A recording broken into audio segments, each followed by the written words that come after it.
Waasappii keenya namni kamuu haaki akka nu jalaa hin goone dursinee waasappii keenya qollofachuudhaaf kan isin gargaaru tokko isin qabadhee isin dhufee obboloota koo egaa idduma jirtanitti nagaan isiniif haa ta'u isiniin jedha. Waasappiin haala garaagaraatiin haaki ta'a. Garuu utuu waasappii kan kee haaki si jalaa hin ta'in haala waasappii kan kee itti qollofattee namni kamuu waasappii kan kee karaa barbaaddeen seenuu hin dandeenye kan si gargaaru tokko si garsiisa. Kanaafuu na wajji turii siin jedha.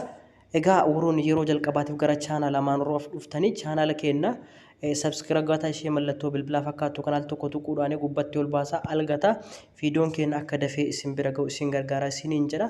Hayyee warroonni waastaapiin keessanii haala kanaan jiru waastaapii keessan qollofattanii jirtu jechaadha. Haala kana yoo sii fide qollofattee jirta jechaadha dursitee garuu waastaappiin kan kee haala kanaan jiraate taanaanii appii garagaraa fayyadamanii email garagaraa fayyadamanii haala gabaabduutti waasappii kan kee seenanii si wajjin waan ati hojjettuu fi waan ati irra oolte hundumaa icciitii kan kee baasuu danda'ani waan ta'eef dursitee waasappii kan kee qollofachuun dirqama sirra jirudha waan ta'eef waasappii keenya irra ni seenna. Akkuma beekamu waasappii keenya erga seenne gubbaa kana ni baana jechaadha. Gubbaa kana ishee mallattoo bilbilaa fakkaattu kana al takkaamne cuqaasna. Erga cuqaasne ishee setting jettu kana al takkaamne rukunna. Ammallee iddoo account jettu kanatti nu geessa. Iddoo account jettu kana al takkaamne cuqaasna jechaadha. Erga cuqaasne garanatti nu geessa. As keessarraa isa sadaffaa irra jiru kana filannaa jechaadha. 2 step verify kan jiru kana isii kana ni filannaa jechaadha. Isii kana yeroo filanne al takkaamne irra cuqumna. Yeroo akkanatti as tunnee garanatti nu geesse kana haala kanaan nu fida waasaappiin keenya. Waasaappiin keenya haala kanaan nu fide taanaanii waasaappiin keenya banaa jira jechaadha. Akkuma argaa jirtanii banaa jira. Qollofamee hin jiru jechaadha. Kanaafuu akkamitti qollofanna jechuu dandeessu waan ta'eef isin garsiisa. Iddoo laa kanarratti enable kan jettu jira. Iddoo dhuma kanarratti enable jetti. Enable kan al takkaamne tuqxa. Erga tuqxe garanatti si geessa jechaadha. Amma iskiriinii ana biraa gurraachatee jira. Waan ta'eef asitti amma lakkoofsa ittiin qollofuu yookiin ittiin cufachuu barbaaddu san kanatti beektu qofa koodii isa 6 lakkoofsa 6 jechaadha. Lakkoofsa 6 kan hin daganne jechaadha. Itti barreessina. Fakkeenya lakkoofsa 6 kan hin daganne itti barreessa jechaadha. Nama isin garsiisuuf itti barreesse garanatti nageessa jechaadha. Si'a lama si'a tokko fa'aatti barreessite si'a lammaffaa siin jedha. Si'a lammaffaa koonform yookiin sirreeffadhu siin jedhu sii fida waan ta'eef itti barreessita. Isuma jalqabatti barreessite san itti barreessita jechaadha. Koodii jalqabatti barreessite sani si'a lammaffaattis barreessite. Erga barreessite garanatti si geessa jechaadha. Iddoo kana maaf si geessa? Imeelii kan kee itti galchisiin jira. Imeelii bilbila kan kee ittiin fayyadamtu yookiin googilaa ittiin fayyadamtu sani googilaa hundumti keessanii beektu googilii gmailii kan keessa jiru sani gmail keessa kan jiru san imeelii ofii kee itti fayyadamtu san asitti galchisiin jedha. Kanaafuu dirqama imeelii kan kee asitti galchita. Yoo imeelii kan kee ittis galchuu hin feene iddoo kana jirti. Dhuma kanarratti jechaadha. Account skip jettu dhumarratti barreeffama sarara sadii kana barrooftee barreeffama gabaabduu sadaffaarra jirtu kana halluun isii buleetan fakkaattu ni jirti. Yoo imeelii itti galchite rakkoo hin qabu yoo skip jette rakkoo hin qabu. Garuu imeelii utuu irratti galfattee baay'ee gaariidha jedheetii yaada. Kanaaf amma imeelii galchuun barbaanne waan ta'eef skip jedhee bira darba. Skip jedhee erga bira darbee garanatti nageessa jechaadha. Erga garanatti geesse haala gabaabduu waasaappiin kiyya qollofamee jira jechaadha. Iddoo kanarratti dan kan jedhu bakka haala gabaabduutti waasaappiin kiyya qollofadhee jira jechaadha. Mee amma duuba deebi'ee waasappii kiyya irra seenu. Yeroo seenu mee karaa duratti 2 step kana verify kana al takkanii tuqa. Haala kanatti kunoo nageessa jechaadha. Akka duratti ittiin nageessine jechaadha. Waasaappiin kiyya maal ta'eera qollofamee jira jechaadha.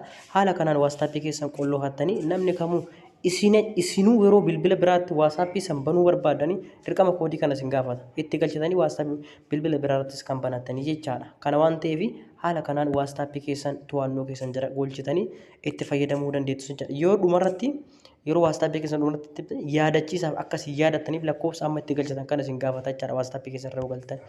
Isuma amma itti galchite kana itti galchita jechaadha. Irraa badaa jechaadha.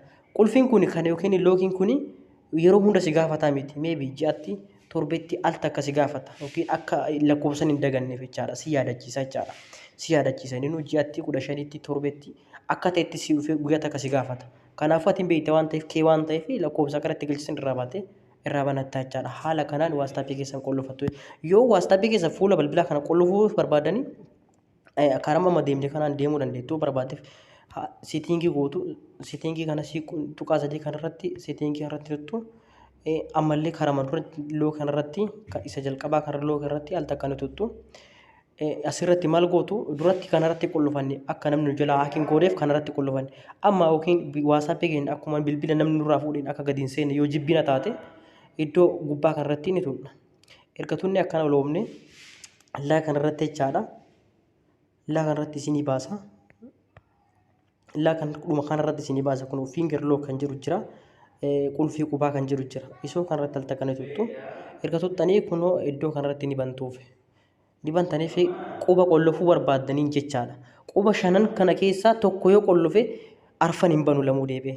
Siif galaa jedhee isiniif galaa jedhee yaada. Quba qollofte sanii banta malee quba biraatiin banuu hin dandeettu. Ishaaraa kana hundumtuu ni fayyadamtu waan ta'eef isaan ni qollofadha jechaadha. Qollofadhee daqiiqaa meeqa barbaaddaa akkuma waastappii kan keessaa baatiin haa cufamu osoo barbaadde kanarra godhatta. Yoo daqiiqaa tokko turee haa cufamu barbaadde kana godhatta. Yoo daqiiqaa after daqiiqaa 30 boodas kana godhatta. Kanaafuu an amma kan jalqabaa kanarra godheera waan ta'eef irraa ni baha. Erga yeroo irraa bahee waastappii keessa galseena. Nan seensisuu jechaadha qollofamee jira waastappiin. Fuula waastappii illee warroonni akkanatti qollofachuu barbaadu. Garuu fuulli waastappii kan qollofadhe kuni haakii nan dhorku.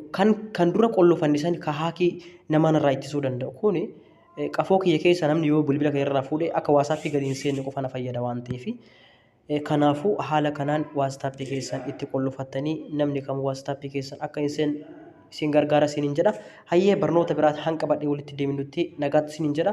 Warroonni onlaayinii irraa geemii garaagaraa viidiyoo garaagaraa ilaaluudhaan akka mallaqa isiniif kafalamus warroonni barbaadan viidiyoo qabadhee isin dhufa waan ta'eef hammasiif laayikii sheer gatuu hin dagatinaa. Sheeriin hin jiru hedduun garuu laayikii gadhaa piliis.